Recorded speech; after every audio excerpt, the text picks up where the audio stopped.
When they become teens, they have to learn to break away from the parents a little bit so they can start learning how to, it's called individuate, and it's a psychological word mostly, but you know, they have to learn how to do things on their own, and sometimes it is disobedient. We hear about big stories of someone, you know, a teen being very disobedient, but technically they're not. They will do things you don't want them to do.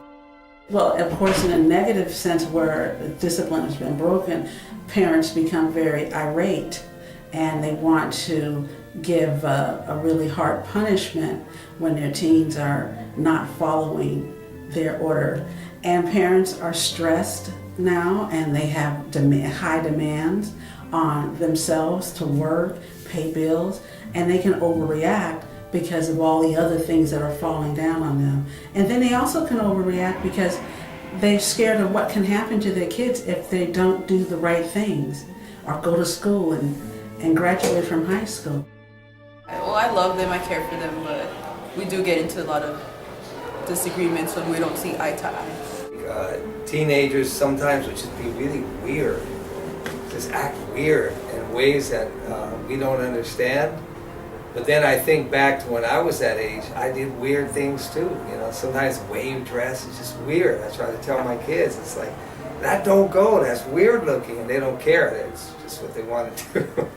If a kid is getting bullied at school, they don't want to go to school.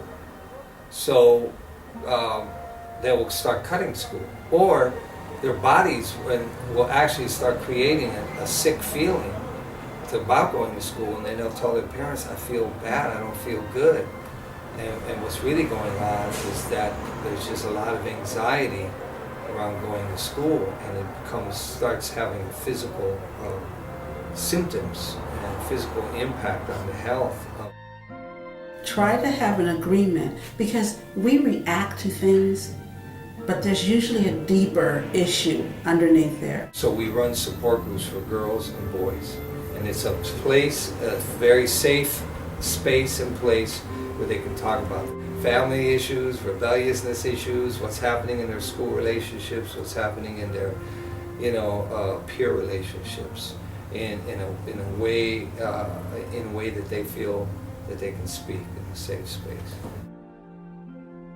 Teenagers, and I'm talking about, really like say 12 years old and up, is have so much curiosity and desire to explore, and a desire to just live life and want to have fun. That's like the most precious gift ever. And willing to try new things. Yeah, I think that's a real special and magical part of life. The words can't describe how much I love them. They play a huge role in my life. They're like role models to me, and I do look up to them a lot. My mom's really cool. She's like a role model, and my dad is also. He's someone I look up to. He's like a really strong person, but I mean, yeah, I love both of them.